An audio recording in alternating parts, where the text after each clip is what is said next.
Of course we have a budget for flowers, but I'd just like to thank those people who still continue to bring bunches of flowers and just to help us brighten the place up for the enjoyment of us all.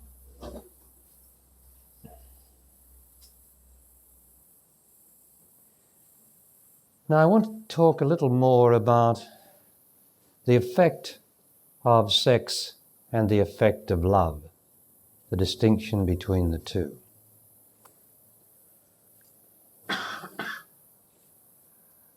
What we don't always realize is that love, true love, when a couple make love and they are devoted to each other, that love travels down into the subconscious, let's say it travels, and is inclined to disturb the past emotions, particularly in the woman, inclined to disturb her self-doubt, inclined to where, because of her conditioning and past, her conditioning as well as her conditioning with man, where she has doubted herself, the function of love is to go down into the subconscious and actually disturb that, so that those emotions come up for the intelligence to perceive, to look through, to see for itself, so that past, which obviously is there because it wasn't scrutinized, wasn't seen when, let's say, the woman was coming out. When the woman, let's say, was coming out into existence, that's when we gather ourselves with our disappointments and expectations and heartbreaks, etc., and conditioning where parents have undermined us, or whatever influences they are. On the way out, okay, that becomes just life, and that can become life, but really it becomes ourself. And then when we start to love, when we start to have a perception of what life is about, not just our own personal emotions, but about love, we start to travel back through ourself, because that's the only thing you've got to travel back through.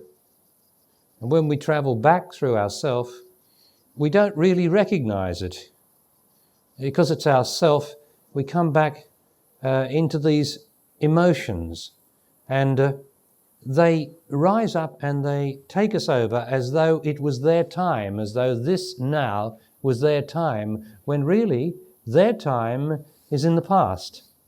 But because they are parasites that suck on us, suck on our vitality and suck on our life and hang from us like limpets, and then the love comes down and makes them come up to be faced. And they come up and they actually repeat themselves in so many different ways that can be observed, that the woman or man of the past can be actually seen there in the present, with the emotion, the self-doubt, whatever the unhappiness is that this love is disturbing, up it comes. And of course it will put those emotions, will be put on the one that is loving, not always, but tendency to put the love that is, the emotions that come up, the past, onto the lover. And when this is seen, it makes the woman more emotional, because she doesn't want to do that. But she can't help herself, because this is her past, this is her living dead past coming up to be seen and faced. Now, there's nothing you can do about that. The only thing you can do about it is endeavour as much as possible to be still, to know that it's the past, to know that it's going to change, that it's going to disappear, to not take it as a reality. It's not a reality, it's not your reality, it's your past unreality, your past self that comes up. So the point is that love, the job of love is to go down and actually disturb the past that's down there until such time is when there's no more past there, no more past to speak of, and no more feelings to speak of, no more self-consideration, no more of that is there. And when that happens, of course, the woman or the man is free. Now, sex has a similar effect in its way.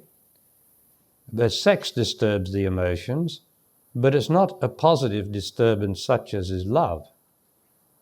Sex satisfies.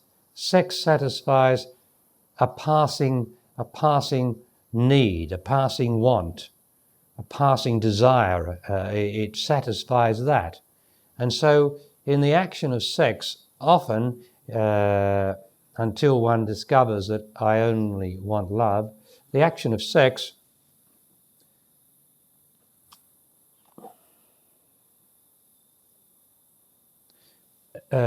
satisfies the excitement of anticipation of some selfish stimulation, and it can be very satisfying, and everything's fine afterwards. But that sex also disturbs the emotions down below, because it itself is emotion stirring, and without doubt the sex will cause confusion, self-doubt, the past coming up again. It will certainly disturb the past, but it won't disturb it, it won't bring it up for right observation. It won't bring it up for that. It will bring it up where there is absolute identification with the depression, and there is no, sex does not allow any separation as distance or detachment from the emotion, which is possible and which happens eventually with love from the emotions. Separation. So love leads to detachment from my feelings, although I have to face them as they come up. And sex leads to identification with my feelings, so that I'm sort of trapped. I get trapped in my feelings, trapped in my excitement, trapped in my depressions, trapped in my emotions, so that I have to have ups and I have to have downs, and I accept that sort of life. That's my sexual life, and I accept that. And then, of course, I am unhappy, particularly woman. Man gets restless, can't settle down, finds it difficult to settle into anything without anything permanently and consistently, without wanting to move on as he's moved on from sex to sex. So he moves on in his life and inside of him, and he can't settle down. And a woman goes through this satisfaction of sex, and then the downside, which comes within a day or two. And she knows depressions, and she knows doubts, and she knows fears, and the next thing that she decides to do is to fall in and have some more sex, because she's got a downer, so she's got to have some more sex, another fix. And it's a bit like any drug, for sex is a drug, and love is not a drug. You can't get addicted to love, because the addiction is already there. There is nothing more beautiful than the love between man and woman. And that's because, as far as the man's concerned, the woman is God, and his love, his endeavour to love her more and more deeply, more and more totally, is the endeavour to disappear into her magic beauty, which is inside her physical body, and his endeavour is to reach up and up and up until he just lost in that consciousness. Not as in his sexual life, he gets lost in his own self-satisfaction, he gets lost in his orgasm, he gets lost in changing and going on in his restless way, he gets lost in that. And the same for woman. Her loving desire is to be able to open and enfold the man, just as like the eternal arms that just go round him, of the essential female, and says, "Come into me forever and ever, and disappear into me, for that is all I want."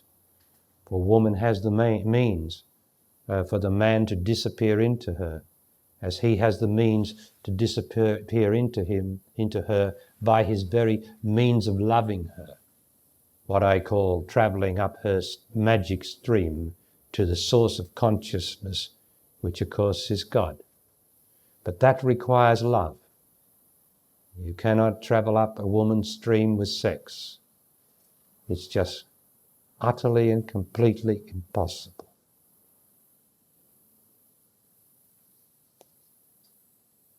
So I want you to know that when you do truly love, that's going to bring up emotions in the woman. I'm talking about the woman now, in the woman, because all women have past in them until such times as it has been faced through love and is eliminated. And man, it will also affect him and bring up his past and his self-doubts, if there are any. And each has to be able to help the other in those cases. But love, the emotions that love brings up, it is a right. Because how else are you going to get your emotions up? How else are you going to look at your own past? How are you going to look at your own past image, your own past self? How else are you going to bring up this parasite of doubts and fears? How else is it going to happen? It is only right and just that love should make it possible for that to come up so that you can intelligently perceive it, even though it feels as though you're identified with it. There is a difference. There is a separation growing through love where you are not as identified with your emotions as they were before, and they pass more quickly.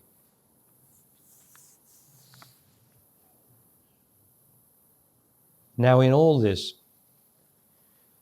love that I'm talking about, and that so many people are in that state of, in this marquee now, because I receive many letters that I can't read them all, and certainly I can read them all, indeed I do. I mean, I can't read them at the meetings, and I can't reply to them, but I receive so many that are talking about the finding of love, the finding of nobility, and impersonal love in particular. That seems to be quite a theme now, that people are discovering what it is to be impersonal. Or this vital being that we are engaged in here is unfolding and for us the meaning of some of the teaching that we've been engaged in, such as impersonal love. And you don't have to have a lover to know impersonal love. Impersonal love is to let go of your personal love. And your personal love is your love of your own emotions, because your emotions are yourself, and that's your person. And so that impersonal love, of course, is the opposite to personal love. That means that the personal love, the personal selfishness, which is how humanity loves, is eradicated, and you then have what I call individual conscious, not this personal this personal consideration or this personal awareness. That tends to go, and then you have this individual consciousness which may seem to have person in it, but always insists on a greater nobility, a greater giving, a greater loving, that has gets nothing personal in return, that you get nothing for yourself in impersonal love.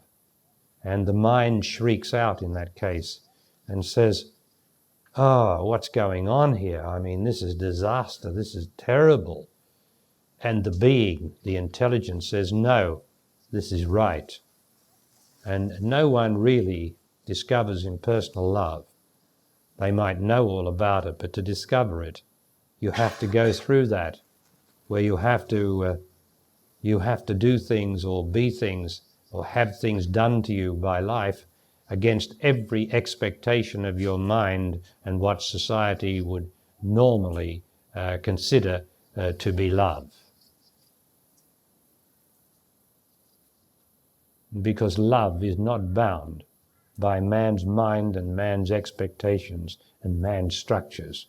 It is just not bound, and it will always fly in the face of any structures and things that we have formed about love.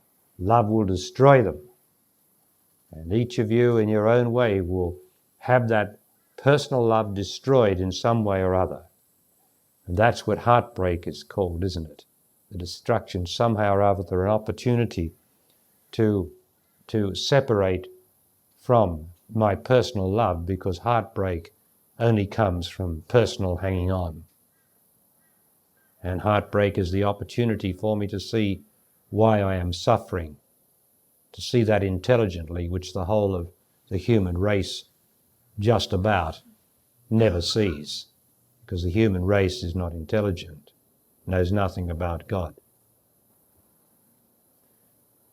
And one of the things, as I was saying, that comes up in this is the watcher.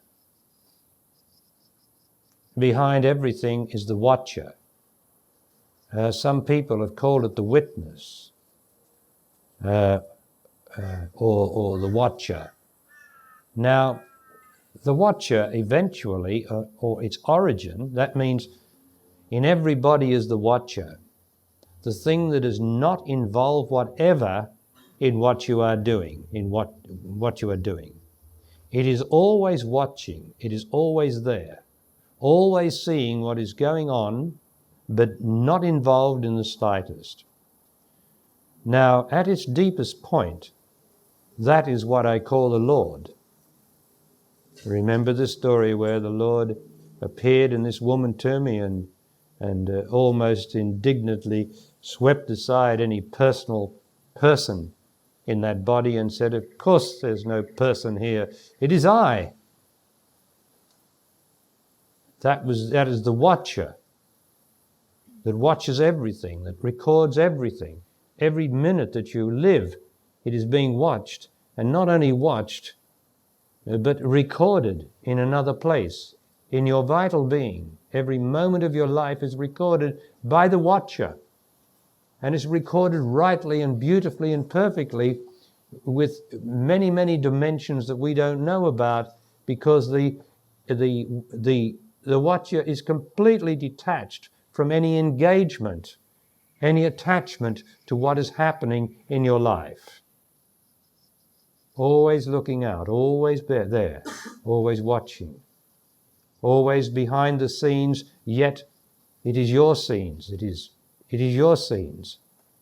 And that is your nature, this nothing which is so still and silent, and yet always is looking, always. Now that state is when we merge with that is our detachment, because that being of the Lord, that being of the thing that stands in front of God, who can never be seen, never be anything, it is the Lord in front of it.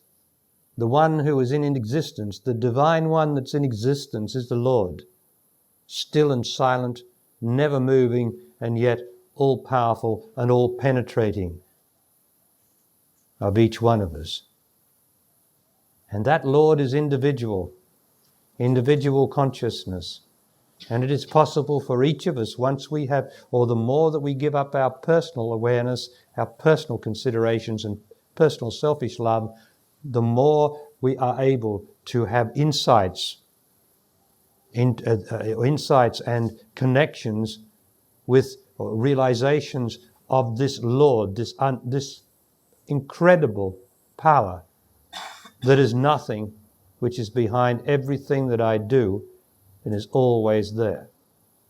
So I have a couple of letters here, and that's why I mention it, because it's of the moment that this is coming up, and this will be coming up for many of you. And it's a very fine state. You know, it does mean that the person is going, and that I am reaching and connecting with the source of my own being, which is the Lord, which only stands for God. And this is one to me from a lady who wants to tell me of her realization. And she said, I need some sort of verification from the Master, which we often do when we have a realization, although sometimes it's so strong that we don't need anything for a while. The first time I had this realization was during the Master session last year.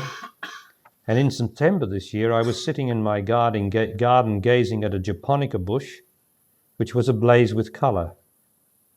My attention was drawn to a single flower on that bush. I saw that within a few days that perfect flower would wither and silently die without anyone noticing. I knew at that moment that the being behind that flower was exactly the same being manifesting as a tree, and this body writing these words and everything. I realized that I am nothing, the essence behind everything, that I am very ordinary and simple.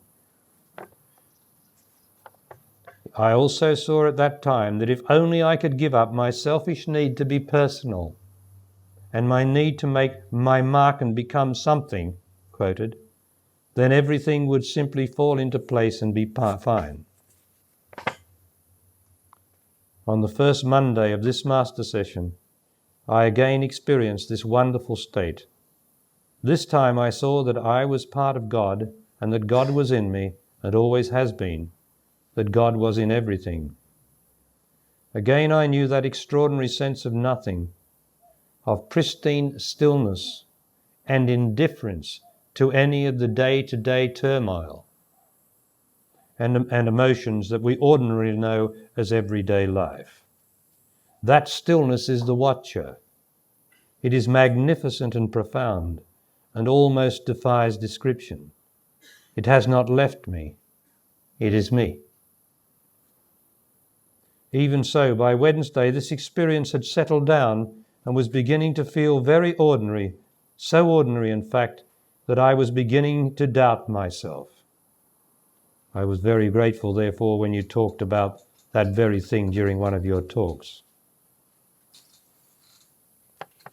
And then she goes on to express her gratitude.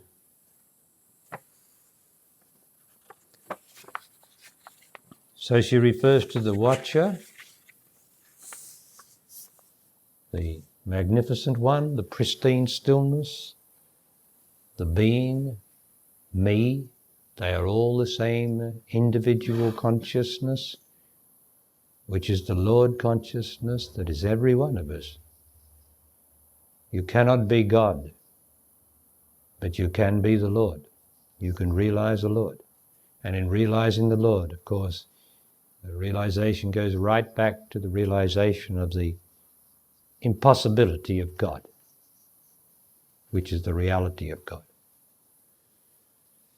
So great is God, so incredibly everything as God, that God is impossible, absolutely impossible for the mind to even start to visualize, but not impossible for my individual consciousness to realize and delight in, and then for my mind to be amazed at. For the mind is always amazed at any realization of truth or God, whereas the realization is actually me, my own being. So just to show you how it seems to be happening, this one's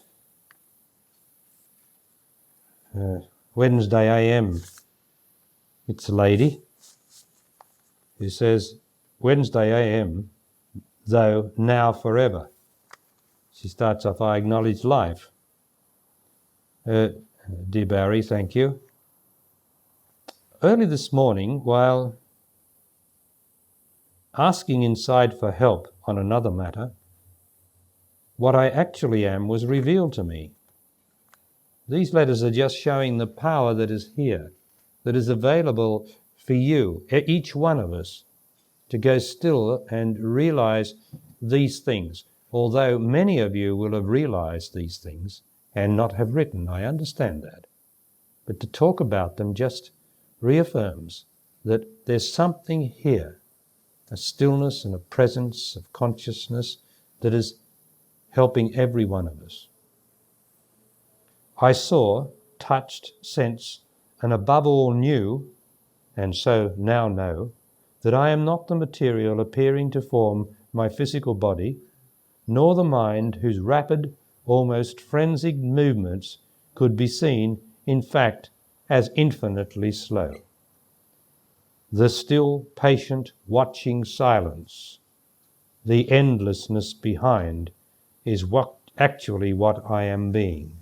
See the similarity of words? That's what happens. That's why two real masters meeting each other don't have anything really to say to each other, because both have the same realization of God and truth, and there's nothing to talk about.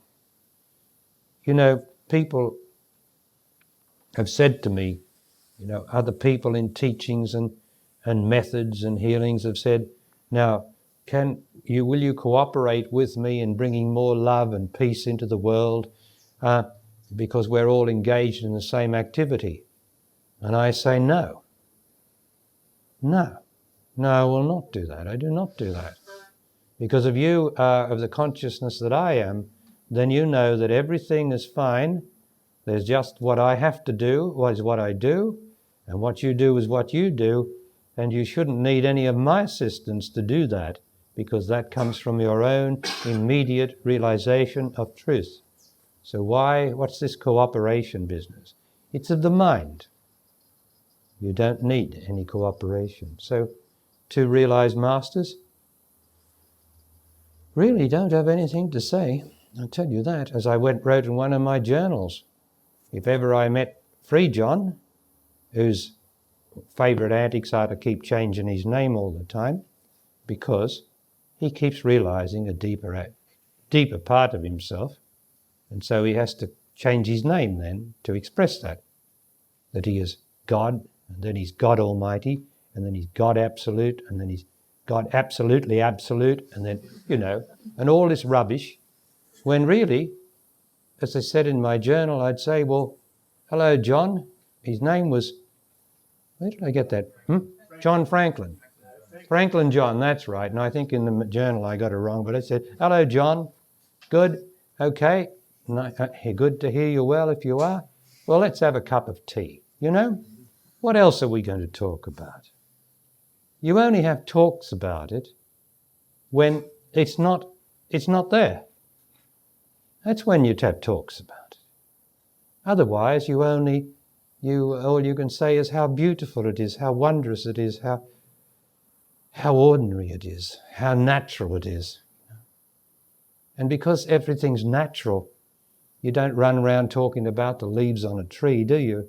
You don't run around talking about that the grass is there and the trees are there and the sky is there. You don't do that because it's naturally there, all the time. So we only talk about what we don't know's there. And that's what speculation is the same. We don't know what's going to happen, so we speculate about something, and that engenders fear because it's not now. At any rate, I'll go on with this. The still, patient, watching silence, the endlessness behind, is actually what I am being. Powerful separations like this occurred during childhood fevers. Since then, and more noticeably, 3 or 4 times since August. Till now, I didn't really know, though did sense what was going on. Now I do know. I know with some awe it is my privileged responsibility to live as this being. Though the utter delight accompanying my true state has subsided, I am joyful. I see I can have no expectations of when and how I will return to that state, I think she means, though know that I will. I ask openly to be the life I am to the full capacity of being. And then she thanks me again for my consciousness and the teaching. So things are happening, and I know they're happening in every one of you. And you don't have to write to me and tell me. The point is that they're happening here, and they can't help but happen. Now, this is where it's done. It's not a lecture. It's a place of descent into my own being, of entry into my own being. And I must be very careful of my tricky mind, that even though I have reached my being, and even though I am being, it will still come up and have a conversation about it. Oh, this is it. This must be it. Oh no, this is not it. Now, as soon as the mind's doing that, you've got someone sort of knocking at your door persistently, or knocking on the window, trying to get your attention to drag you away from the state that just has no doubt. It's just a place of nothing, of pristine stillness, of silence, like now. And for that, the mind, if only I can focus on that and be that, then the mind is still. It's only when I'm and I'm moving my eyes going like this, looking out of the corner of my eye at my mind, that I'm not really focused on my being, so my mind is getting acknowledgement, and it will come in and make its own observations of what's going on, which are absolutely, utterly, and completely false. To do with God and truth, the mind is absolutely false. There's just no truth in it whatever. Whatever it thinks is false, whatever it imagines is false. The mind is an utter and complete obstacle to realizing the simplicity of being, because the mind is not simple. The mind's place is up here on the surface of the earth, attached to the senses, because that's what the mind is. The mind is attached to the senses, and it's supposed to connect up the various senses and then the various experiences, which is our memory, and put things together as we require them in the practical, existential life. That's what the mind is for. As soon as the mind tries to go within, as when your perception starts to change and you have a knowledge from your being that there's something more meaningful than the mind and all the whole world as it is. When the intelligence starts to turn in there, the mind is very quick to try to get in there, to try to come in, or think that it can visualize what needs to be done. So it It will drive us to go from master to master, from teaching to teaching, trying to get some idea of how to get in there. When the truth is, you have to put your mind aside, put it into neutral, leave it up here where it's supposed to be, and let the intelligence just merge again. I, who am the intelligence, let I merge again with my being. Now, my mind is autonomous, like my body. It's just, well, it's a part of my body inasmuch as it is purely connected with practical matters. It's a part of my body, connected with my senses. And its place is up here. It has no place to turn inside and ask what God is. It has no right to ask what God is, because God is unavailable to the mind. All I do is leave my mind there, in neutral, up there with my body and my senses. Everything's going on fine up there. And then just realize the stillness and silence now of being. Now, being cannot be known because there's no mind there to know it. So just enjoy the stillness and silence. That's being. And the more you do that, the more you actually activate it, the more it rises up.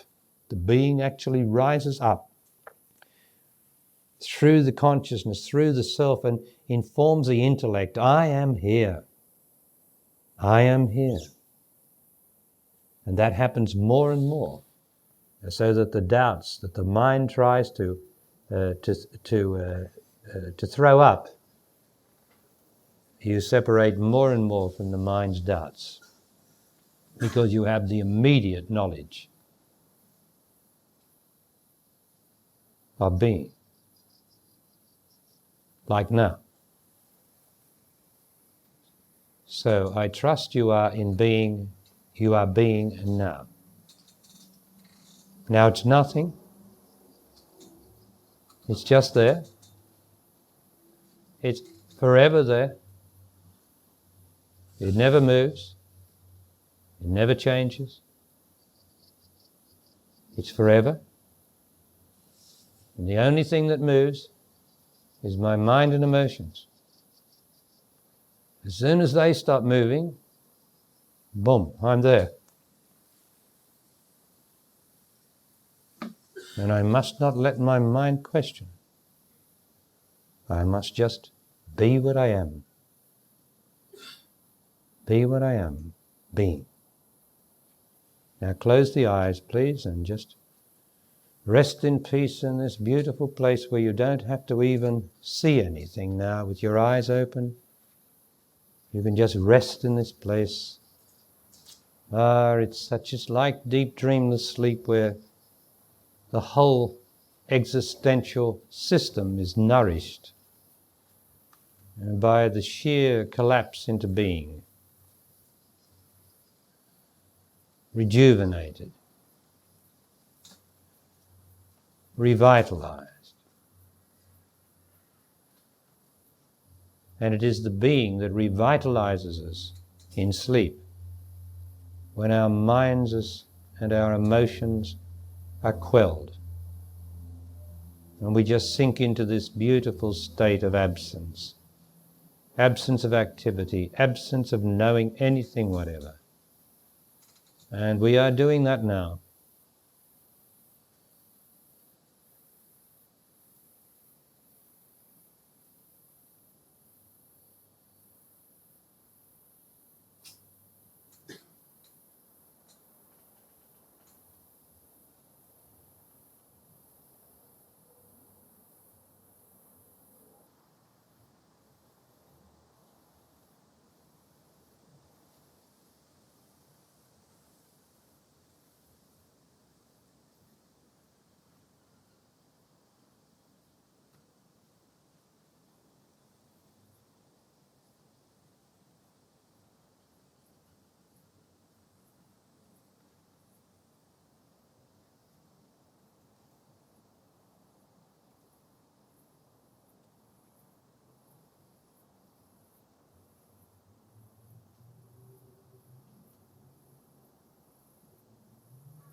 remaining in this easy, simple place or consciousness, open the eyes and demonstrate to the mind that you are there and you are here, and no problem in that.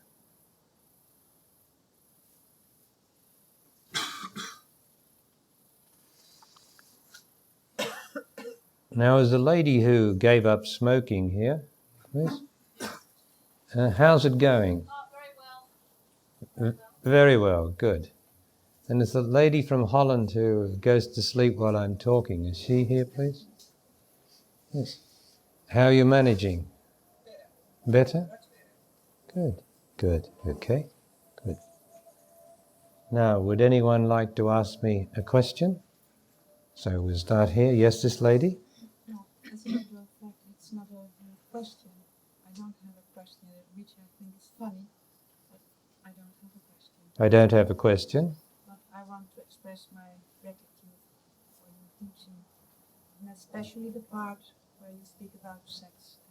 Now, I want to express my gratitude for your teaching, especially the part where you speak of sex and love. I think I knew it all the time. I think I knew it all the time, and I think you did too. Very rewarding. And somebody only had to tell you straight what you already knew. That's mostly what I do here, is tell you what you already know. And it's so lovely to hear it affirmed that you already know the truth. I think it helps in relinquishing the fear of those resentments there. I think it helps in relinquishing the resentments that are there in regard to sex. Indeed it does. Thank you. Yes, someone here? Yes, Vincent? I would like to thank you for your teaching, and it gives me a lot. And I would like to thank you, Marie-Claire, because she Good. helped me a lot. Good. I would like to thank you for your teaching because it helps me a lot, and also my partner Marie-Claire. And I have the opportunity to teach people in self-knowing or self-discovery about themselves. And your teaching helps me a lot. I have the opportunity to teach people self-discovery, and your teaching helps me a lot there. And I'm sure the people are helped too. And I'm sure the people are helped too. Yes, yes. As they say, all teachers have to follow on the backs of those who went before. That seems to be the way of it. Until such time, or by God's grace, it is revealed that they are a master. A teacher is not a master. A master is made by God and revealed by God. And the hallmark of a master as against a teacher is a master's teaching is always original. It has an original content to it. Whereas a teacher, although his teaching is inspired by his own self-discovery, it does not have the originality of a master. And so teachers disseminate the originality of the masters. Until such time, as I say, by God's grace or in time, they are or become masters. So thank you, Vincent. Oh yes, sir, I hope you've got some good news for me, have you? I've been waiting for you to talk to me since you wrote to me a couple of days ago, 3 days ago. It's been resolved, the problem. You've had a good talk? Yes, I'm very pleased to hear that. I have a question I want to ask you. As a child,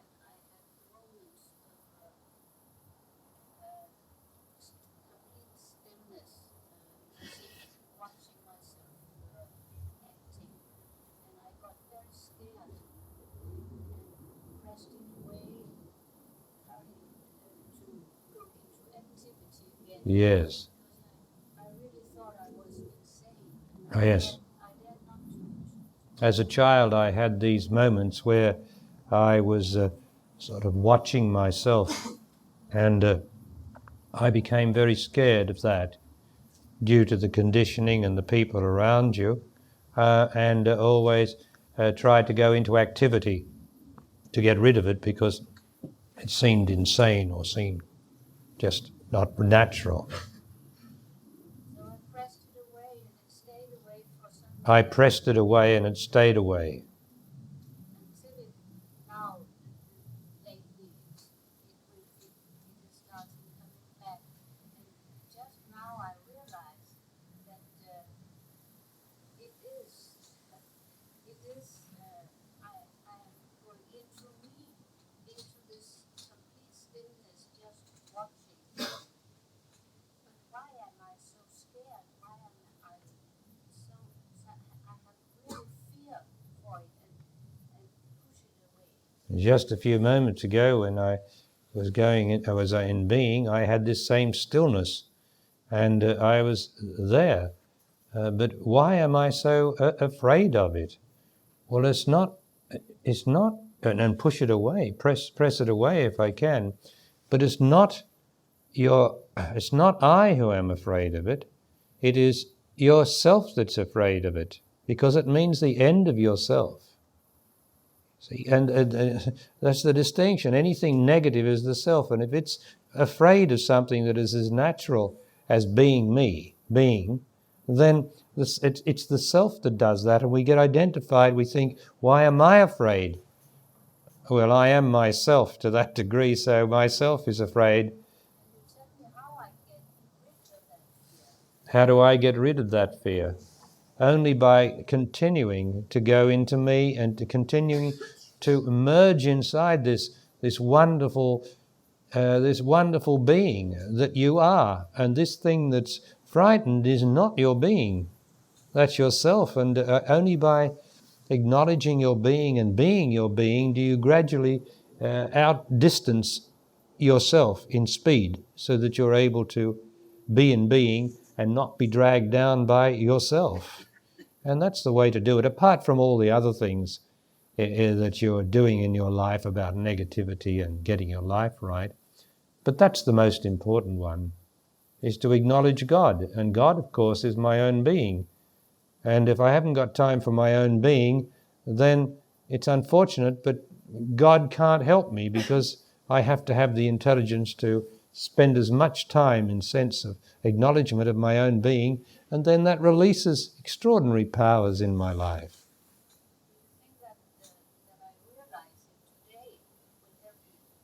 Do you think that I realize it today will help you? Do you think that what I realize today will help me? Indeed. Every realization, don't let your mind doubt it. Indeed, it is terribly important what you realize today about being. Terribly important, because that adds to your light. That's your light. But don't let your mind cloud it over and have doubts, or don't do that. It is there now. You are stronger in existence now, because you have realized more of your being. You know, we're only in existence here, but when we realize more and more of the being, we have more strength, more authority, more something or other that strengthens us. Thank you, Ursa.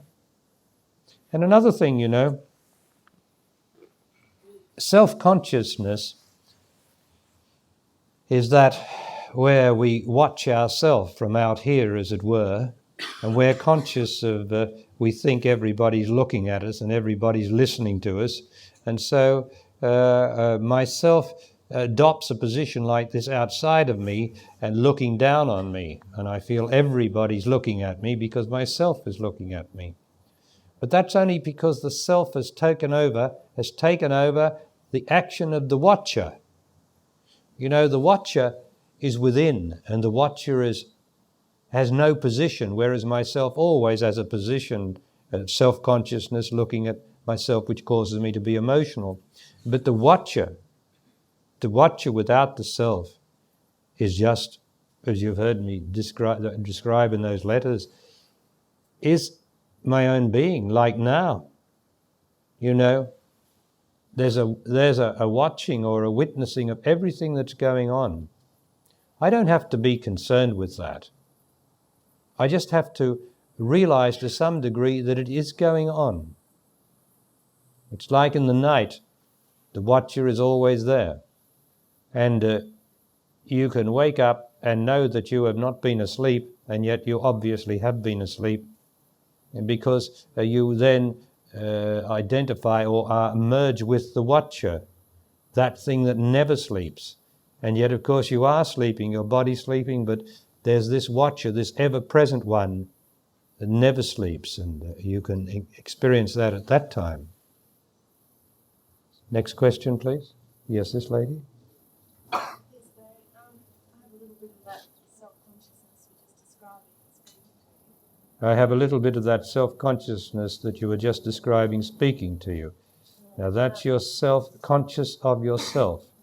Now there's no need of that, and you must, as much as possible, just open your mouth and not think or be aware of what anyone on earth is thinking of you.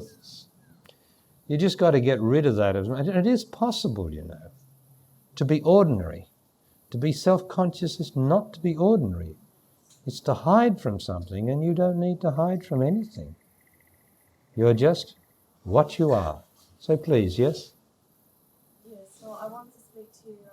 Last weekend you were talking about how women had to be on their own in this process of coming out. Last weekend you were talking about woman had to be on her own in the process of drying out. She doesn't have to dry out, of course, unless she knows that she's, when it's necessary as far as sexual activity goes, yes? Well, I've been doing this consciously this year, and I think not as consciously for the past 2-3 years. But I've had the opportunity to see that it's not gone as yet. I've been doing this for the last year, but not for the last 2 or 3 years, and I see that it still hasn't gone yet. Now, are you giving yourself to it devotedly? Are you willingly doing it? Are you willingly giving up sex? Are you willingly doing it because you know the reason why? Well, that's what I meant. For the past year I have been very willing. In the past year I have been very willing, but before that, well, I don't think I was as immersed in the teaching. I don't think I was as immersed in the teaching then. Now, we've got to make sure that in your willingness that you are doing everything, that you are being one-pointed in it, that you are not looking out of the corner of your eye in any way and allowing thoughts to come up or allowing yourself to think about past situation or sexual situations.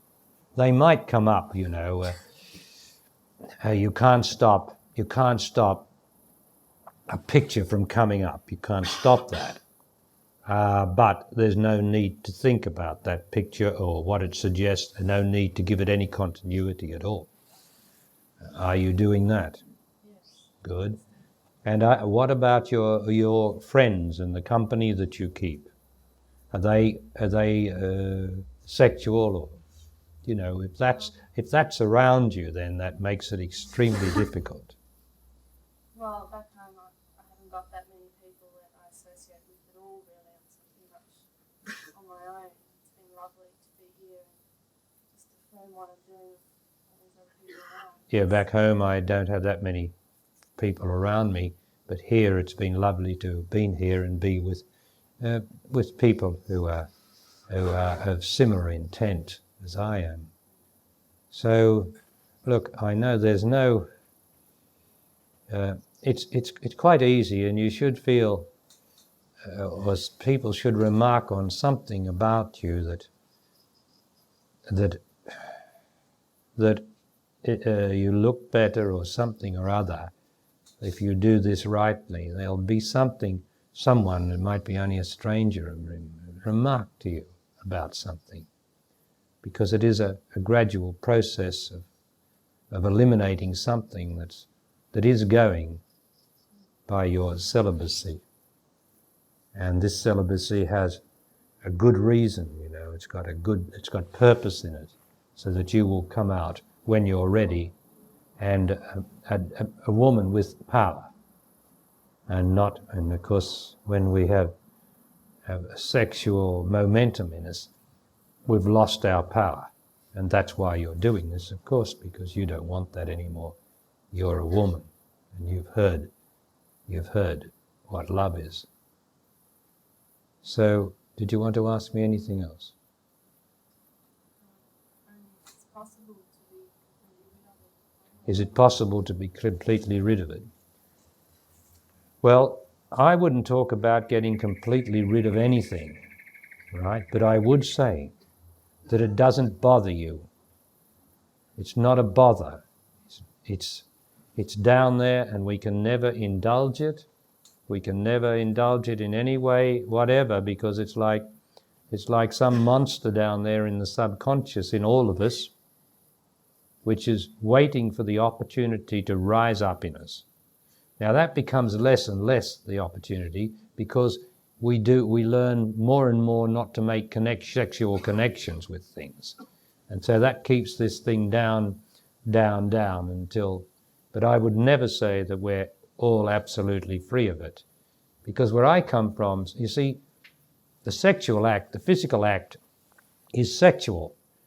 We really haven't got another word for it. You can use sensual, but sensual doesn't fit the physical act. And the physical act, as we know, is the penis in the vagina. Now, that in itself is a pure act.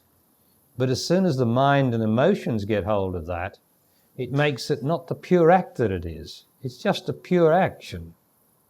And so the mind and emotions corrupt that.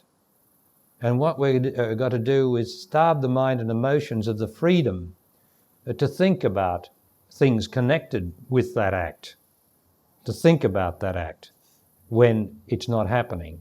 And that's the hardest thing, I should say, when you're celibate for the reasons that you say, because there's the pressure of the old that you're getting rid of, which is certainly going to throw up images or thoughts or wantings or something, or longings or something. It's going to do that because that's why you're doing it, to outdistance it, and it's going to be there. But don't be discouraged by that. Just do your best and know that when the time is right, you will know. It's not forever. In other words, it's for now, though. Good, thank you. Yes, Gavin? Sorry, with reference to your take and that part of your teaching about how to stop thinking. With reference to that part of your teaching and tape about how to stop thinking. In the uninterrupted state of being, how much does that actually or completely occur? Or is it more that you just outdistance or disassociate from thinking? In the uninterrupted state of being, how much does that occur, or do you just disassociate from thinking? It's more a disassociation from thinking over the time and by the mind stopping, and you can't be bothered thinking. You know, there's a period where you can't be bothered thinking. It's more difficult to think than to not think, and then you get into that sort of state where you just don't think. Now, that doesn't mean that thoughts will not pass across your mind, but they're very rare, but they might do that. But there's no continuity. There's nothing to give them continuity, so they stop. They don't go on.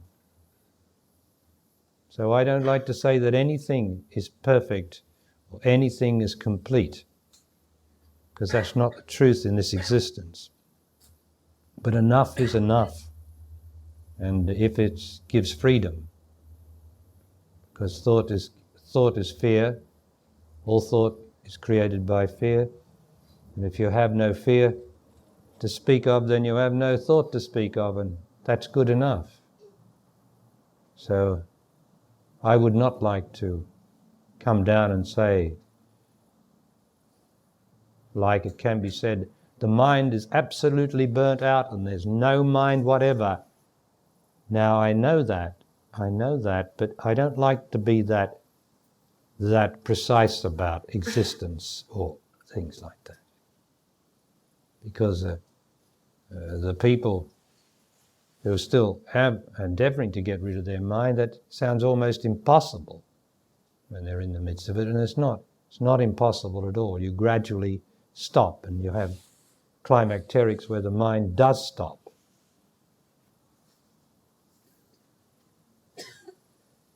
Yes, someone at the back now, the lady, yes, in the black. Yeah, that's right. Yes, the lady turned around. Yes, that's you. Yes, please.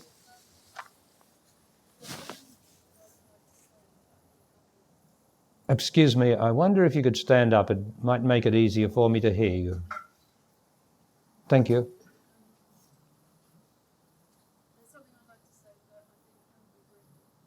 There's something I'd like to say.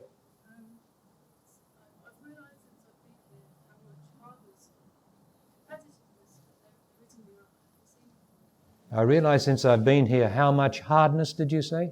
How much hardness is in me? I'm sorry?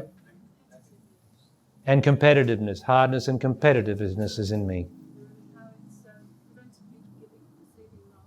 How it's prevented me from giving and receiving love.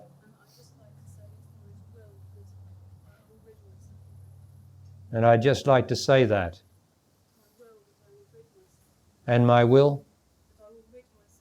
That I will rid myself of it. Good, and that's a lovely statement. And hardness and competitiveness. Hardness, in the first instance, comes from the disappointments. Usually, the disappointments that woman has in sexual love with man. It makes her.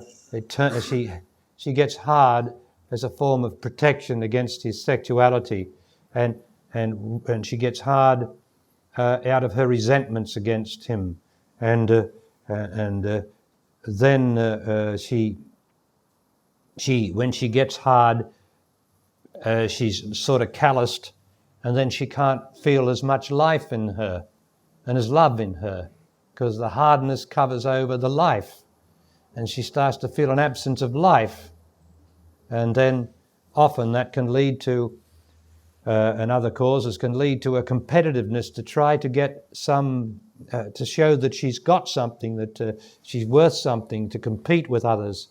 And of course we're all guilty of that competitiveness until it goes. But I'm talking to a woman now, and I do hear it, and I hear it from many women, and it's lovely that you have made that statement. But it's very important for you to forgive man. I don't know whether that's a cause. Do you feel that's a cause of it? The hardness against man? There was a time when I was very angry with my father, but I think I've sorted that out. You sorted that out. There was a time when I was very angry with my father. See, that's man. But I think I've sorted that out. And where's the other hardness coming from? Is it, why have you got to protect yourself? That's what makes you compete.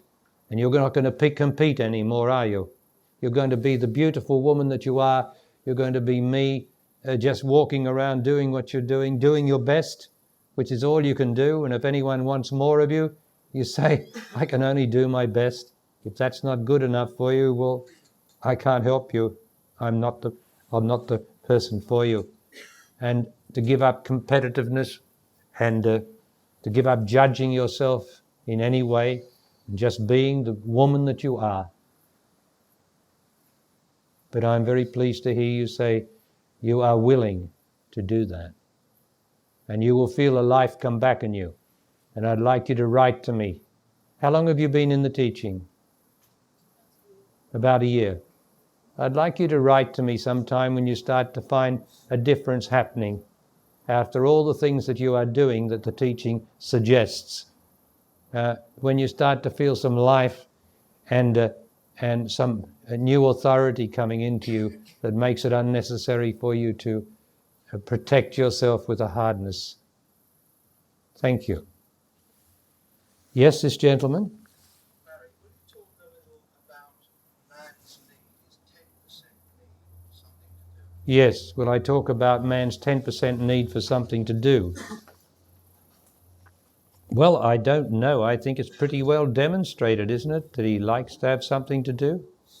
Whereas woman, and we are talking about, we're talking about every aspect, whereas fundamentally woman, when she is woman, she doesn't have much to do at all. She does what she does, but she doesn't have a drive to do things. When you find a woman that has a drive to do something in business or anywhere, you've got a woman that has unhappiness in her. And she expresses that unhappiness by becoming what I call as that unhappiness is part male, and so she drives into existence.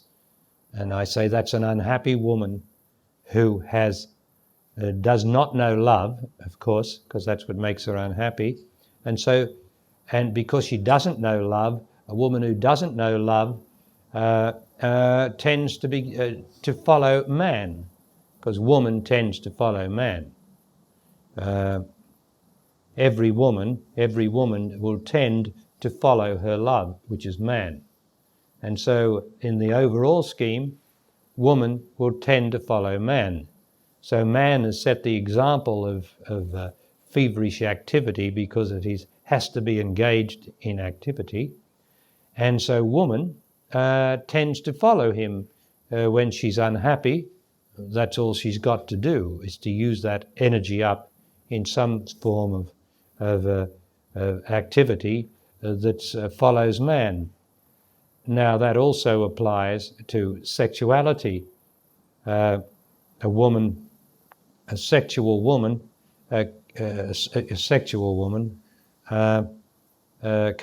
can't stay still for long. You know, she also has got to tend with. She's got lots of lovers. She can't stop still for long. She's got to keep sort of on the move, doing things, because sex makes her partly man and gives her this part of this 10% of having to do something. Fundamentally, woman doesn't have anything to do but to be. And in being, of course, she has her house or she has her job that she's doing in the world, but she's not competing in it. She's not attached to her job. She's doing what she's doing. But her main concern is love. Being love, that is. Not holding anything against anyone, not judging herself, not judging others, doing her best in whatever she's doing. That's a natural woman thing, whereas man, he also has to do his best, but he still will be found to be active, more active than woman. Fundamentally in nature, what would you like to say about that? Most men are far more than 10%. Oh, most men are far more than 10%, but then, but they've got to work off their sexual unhappiness, and that makes more to do. You just got to, the more sexually unhappy and frustrated you are, the more moody you become, the more depressed, the more you drive. You've got to drive, and you've got to express it. Whereas when you give up your sexuality, and as you get into your middle age like you are, for instance, you haven't got the same sexual drive into existence, and so you get a bit of peace in a way. You know, your spring is sort of unwound a bit, and the things that used to make you drive into existence, well, no, it's all right, just let it be. And you'll be telling the grandchildren, you know, now come on, it's going to be all right. Now come on, but they've got to drive in, you know. That's the way of things. But it's true that men, because of the sexual nature of our society, that most men are enormously active. And when they start to live the divine life, one of the surprises for them is that I don't have to be as busy as I used to be. I don't have to be, and I don't want to be. And yet I still get things done. Because the other was jumping up and down in the one spot, most of it. Right. Yes, this gentleman, it's Greg, is it? Yes, Greg.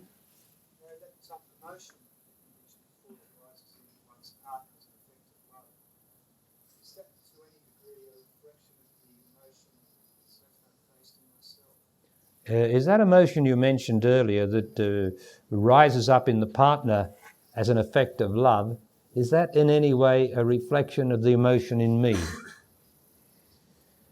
Well, I don't like to say that, and although there might be a validity in that somewhere, I don't like to say that. The emotion that I'm talking about that arises in my partner is from love. I say is of her past. I say that's of her past, and my love of her is to see that that's of her past, and not to scold her, not to come down heavily on her, but to see it's of her past and endeavour to show her that it's of her past, that it's not the present now, to endeavour to do that. That's, I don't necessarily see that that's a reflection of what's in me. I think that if we have arguments and emotional scenes, I think that emotion that then in her is also a reflection of what's in me. At that level, I think it is. Okay, so there's, there's different levels. The whole thing's like this apex, that's this pyramid of everything's moving upwards towards the nothing, the peak. Everything's moving up. And here, yes, it might be a reflection of me, but here, no. I am there to love her through this recurrence, this temporary recurrence of past, which of course can happen in woman during her premenstrual period. It just seems to affect her in that way, this premenstrual tension, as it's called. And she knows from the effect of it that she's not the same, and she might say, now don't talk too much about that, or something, because she knows that she's not. It's a subject that could open up something in her which she doesn't have full command of because of this premenstrual period. I can't explain that. That's just something that happens in woman, and much of it is to test man, I think. Being a bit facetious there. So I think that's about the best I can answer that. It's not necessarily so. Yes, this lady. I just want to speak because I'm so frightened of speaking. I just want to speak because I'm so frightened of speaking. And can you see how easy it is to speak? Yes. Yes, you just open your mouth. Every time I do it, the same fear keeps coming up. But is it there now? Is the fear there now? But why is the fear there? You're talking now, so you can't be afraid of talking if you're talking, can you? Come on now. You could tell me what you want to say. I just want to overcome this tremendous self-judgment. I was going to say something else, but it came out as judgment. Okay, well then you know the truth, so let's open the mouth and see what it says in itself. I just want to overcome this tremendous self-judgment. So, yeah, that's good for you to have said that, that's all. Now, did you want to say anything else while we're talking? Anything else come up in you want to say? How's your life? It's getting very much better, but I know this is holding me back, so I must speak. You must speak, and I trust that you'll speak again tomorrow and the next day, right? You put your hand up and I'll see if I can reach you, and you speak again. Now, there's no need for fear, is there? You've got to, while you're talking and you're here now, you've got to quieten everything down and just let the whole baggage drop down, the whole lot, because there's no need for fear here. Nobody judges you, so you must not judge yourself. Good, thank you. Yes, this lady? Thank you, Barry, because I know that I'm receiving a tremendous amount of being here. Hello, Barry, and thank you, because I know I'm receiving a tremendous amount from being here.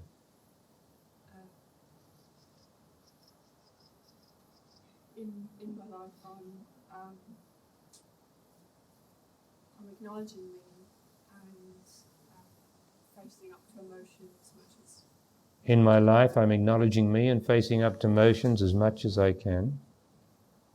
What I've seen yesterday is that I've been holding on to a sense of injustice. What I saw yesterday is I've been holding on to a sense of injustice. Is that in relation to the treatment of your own self? Or another? In relation to me. In relation to you. So a sense of justice in relation to you is often emotional self-consideration. Right? So yes, it will. You've been holding on to that, then that will make you unhappy or make you emotional. It manifested most strongly in my previous partnership. It manifested most strongly in my previous partnership. But I also see that it has, I may have been holding on to this sense of injustice for a long time. But I see I might have been hanging on to this sense of injustice for a long time associated with other events. But tell me this, do you still feel that you were betrayed? I see that it's irrational. You see that it's irrational now. Right, well that's good that you see it's irrational. Most fears are irrational, and you have to just give up what is irrational. I'm also totally full of the sense of giving it up and letting it go and just leaving it. I'm full of the sense of giving it up and letting it go, but tell me, do you think about this past relationship? Yes. Because that's not letting it go. Yeah, but then the mind seems to. Well, the mind can only act off the emotions, and if you've got an attachment to your previous partner, then that fires your mind. If you don't have an attachment to your previous partner, then your mind will not be bothered working off it. Like so many others of your partners that you're not worried about, but you've got an attachment there. And I think, is it finished with your previous partner? I think you have to face the fact and let it go. And especially inform this emotion, it is finished, it is over forever and ever and ever, and he never thinks about me, and he's got another woman probably, and he doesn't care, and it's finished. You've got to inform yourself something's finished, or you'll hang on down here as a prisoner. You'll keep hanging on. It's been stirred up a bit because the man's present here as well. It's okay now, and I really sense deeply I know that relationship is over. Well, I feel this it's stirred up because the man is present here now, but I know it's over. Well, I think you've got to inform your emotions that it's over and not bother about looking out of the corner of your eye who he's talking to or what he's doing. That would be one way of doing it. Turning your back on anything to do with him in the sense of looking to see what he's doing, because that'll be your emotional attachment. Okay? Thank you very much. Yes, what's your name? Bob. Bob, yes, Bob. I'm speaking because myself doesn't want me to. I'm speaking because myself doesn't want me to. Since we were in Holland, I've been working on some stuff, and there's myself smoking, drinking, and sex. Since we were in Holland, I've been working on myself regarding smoking, drinking, and sex in me. And how's your progress with the first two? Myself is still horribly there. But are you smoking? I'm still smoking. I'm still smoking. Are you drinking? Yes, but cut down. Yes, but cut down. And the sex? Is present more than it was recently. Is present more than it was recently. Now you must know that sex eventually turns to love. So you don't get rid, that's what a point I was making earlier, because we have to make physical love and it's sexual love, we often, the mind puts all sorts of things around it and makes more of it than what it is. And sex all becomes love eventually. There's no such thing as sex, but there is while sex is there. And sex is simply the inability to love a woman with your whole body and not with your mind or emotions. That's all it is. And when you do that, sex, which what so-called sex, turns to love. But sex as we know it is thinking about sex, thinking about woman's private part, getting excited, masturbating, fantasies. All that is definitely sex. But as we learn to love, just with our body, which is what does the loving anyway, those things gradually disappear. But you do need, as much as possible, to give up those other activities of smoking and drinking as soon as you can, because they take energy. They do take energy that you need to bring more love into your body. Now you have a look at what happens, and it's just a sense of missing out or something, missing out on some activity such as smoking or drinking. And once you make the break, you'll save so much energy and you start to feel a lightness in you. Only because they are not natural. That's all. Only because they're not natural. They're acquired. And may I acknowledge the love and support over the last 3 months from the woman I'm with, because she's taken an awful lot. She's still there battling away. Okay, is she here? May I acknowledge the woman that I'm with, because she's taken an awful lot while I've been battling away, and she's still here. Yes, indeed, you might acknowledge her, but I think part of your acknowledgement would be, as soon as you can, to have the will to break with your smoking and the drinking. Right? But I'm not telling you to give it up. You understand that. I'm just saying, as soon as you are able, you will find more energy to love her, and you'll find more tolerance towards her if you give those things up, if you can. Okay, yes, someone here. Yes, Andrew, is it? Yes, Barry. Yes, Andrew. It's really good to be here, to start with. It's really good to be here. And I think I found out that there's nothing in it for myself when I'm with a woman. I think I've discovered that there's nothing in it for myself when I'm with a woman. Just being with a woman. Just being with a woman is enough. Yeah. For now. Yeah. And it just makes my doubts arise that I actually want to be there. In being there with her, it makes my doubts arise whether I want to be with her. Yes. Be there. Well, it's very beautiful. She's a very beautiful creature. And if you're with a woman and you're talking with her, and there's a conversation going on between you, that's a very beautiful thing, to be able to talk with a woman. And you find that if you are speaking with her, that something changes in her as she starts to communicate with you, and that's a very beautiful thing. So why would you want to not be there?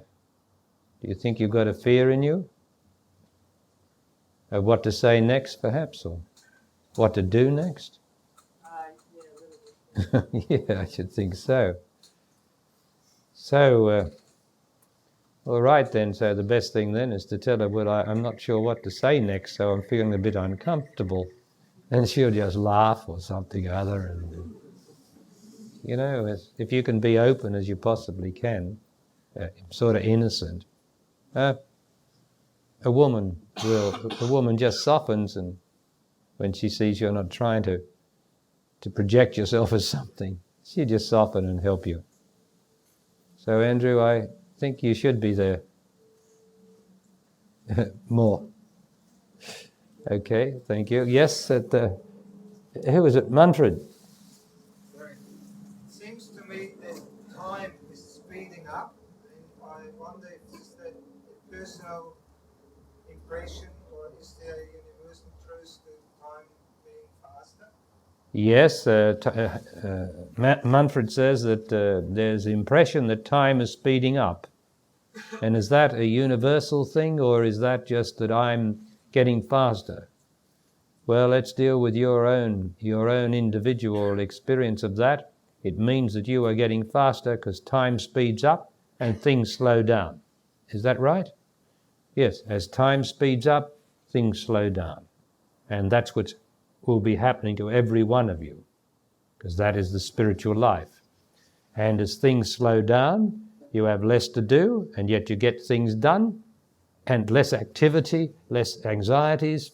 All that means a speeding up of time, which is a speeding up of intelligence, which makes life much easier and connects us really with the being that's in charge anyway, which is absolutely still. So, yes, indeed, Manfred, and I hear you. In the practical life, it also makes the day a little bit too short and a little bit more too short every day. In the practical life, it makes the life of the day a little bit too short every day. What do you mean? For all you've got to do? It seems to be getting dark too early. It seems to be getting dark too early. Well, we put this daylight saving on for you. And I hope you're hearing that, Stuart. It shows that he must be working very hard there at the kitchen.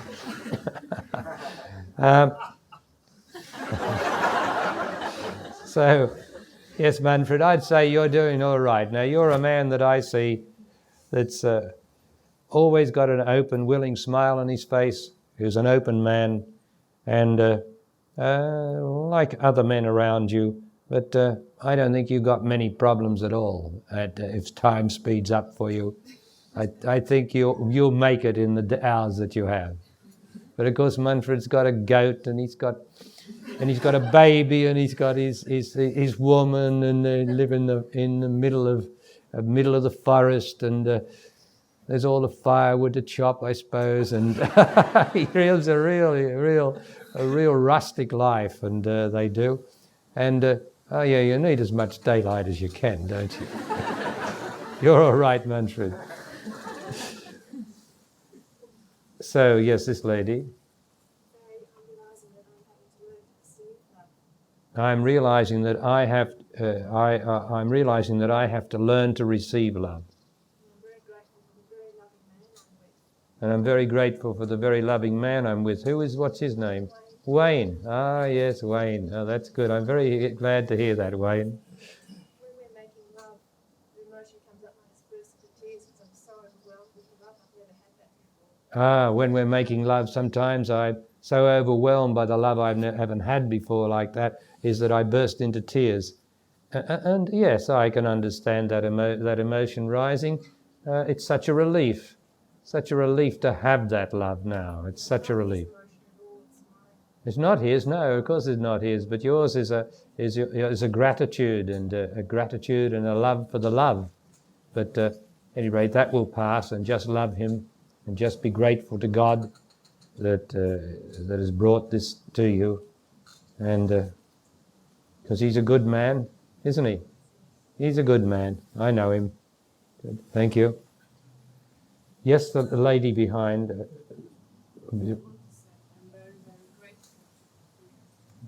I want to say I'm very, very grateful to be here. A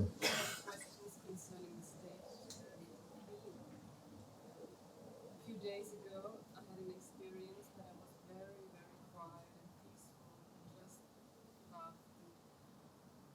It was just wonderful. A few days ago, I had a very, very still experience where I just went into great peace and stillness. And when you guide us into stillness here, into being, I somehow never managed during this period of time. And somehow when you guide us into stillness of being, I somehow never manage it during that time. And as soon as you go on talking, then it's my impression that I get into this state again. And as soon as you go on talking, it is my impression that I go into this state again. Well, that's wonderful, because I talk much longer than we go into me. So whichever way serves you is best. And the most important thing is that you do go into being and acknowledge being, because that's the thing, that's the most important thing. And how it happens doesn't matter, except that you did have this in an ordinary situation, didn't you? This stillness that you experienced the other day? Yes, it was after having gone through a lot of problems. Yes, it was after having gone through a lot of problems. It can happen like that because you get rid of your problems, or you've been through a lot, there's been a great storm, and just the peace comes up, and the thing is to stay with the peace and not with the problems. But could you help me? Because meditating or being still, or trying to be still, in the course here. Could you help me meditating or trying to be still here in the marquee here? Well, I don't know what else I can do. I'm just pleased to hear that you do reach this state of being. And the only thing I can do is ask you to just give up. To give up. When we go into the state of being, don't really give up. Well, that state that you reached the other day is, and when I'm talking, is where you give up.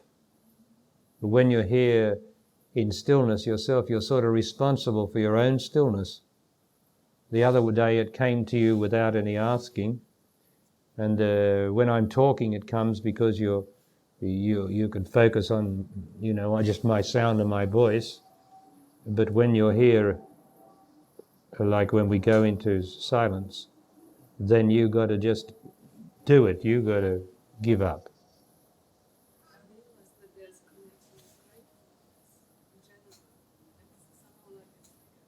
I realize that there's a connection with gratitude or gratefulness that's a sort of trigger, and that is so.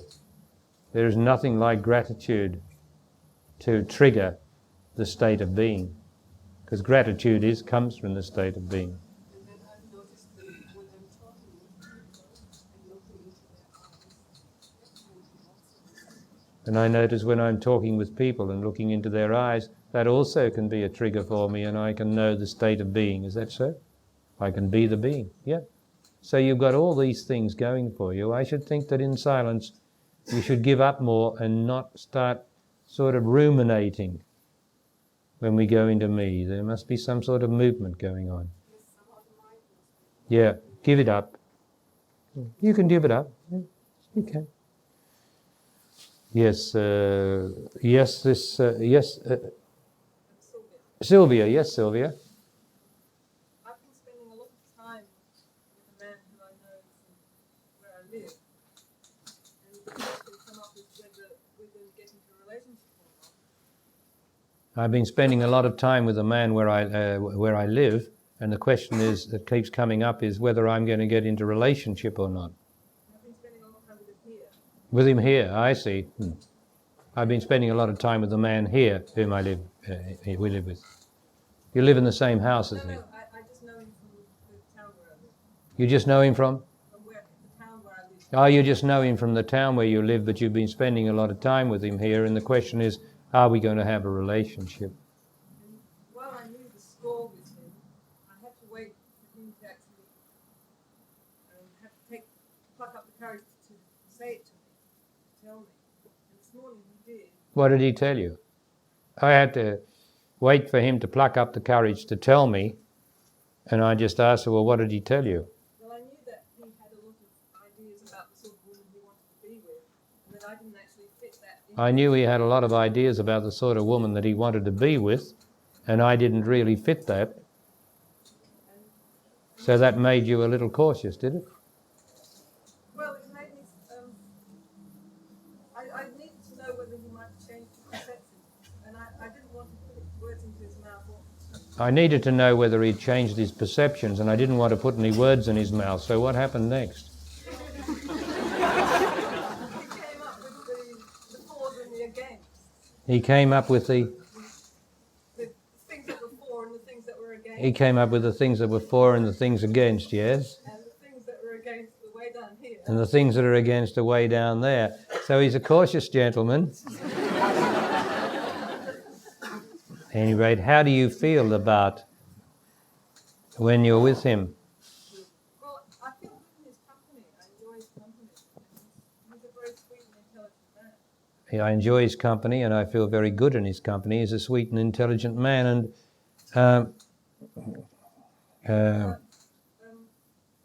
When he presented this thing, I had to say, no, that's not good enough. yeah, when he presented this thing, I had to say that's not good enough. You know, the so many yeses and so many nos.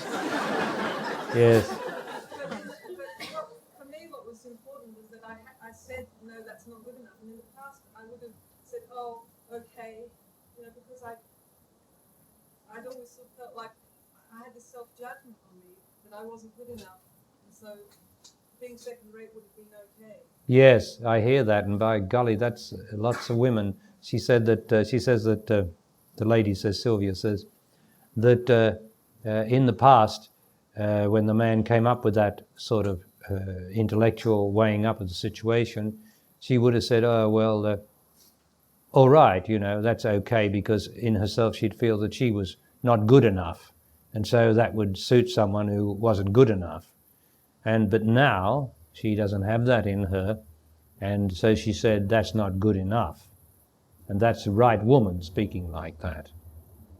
But while I knew the situation, I still went away with this heavy feeling in my body, this sinking heavy feeling.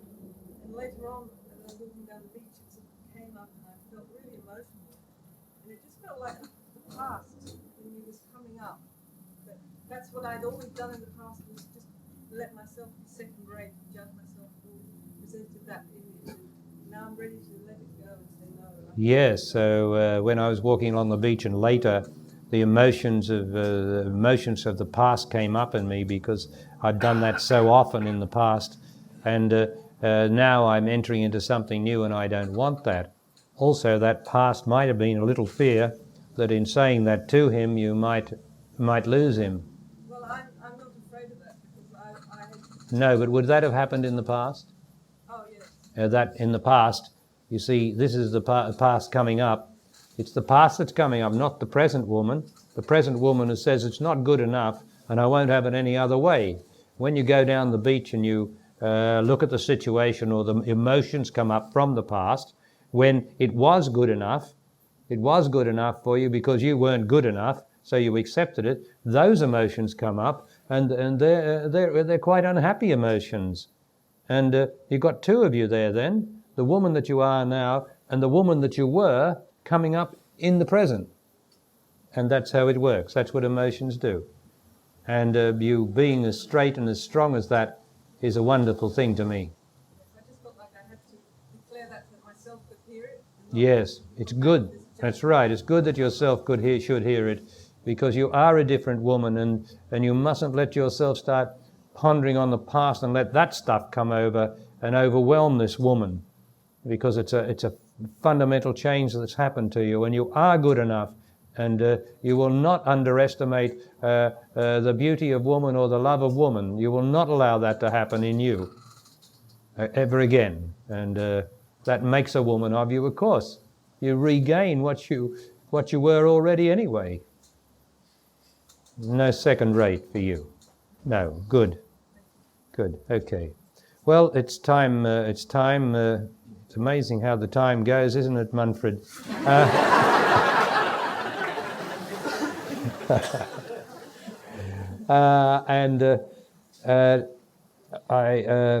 Okay, tomorrow is Friday, is it not, please? Yes. So it's 2:30 again tomorrow.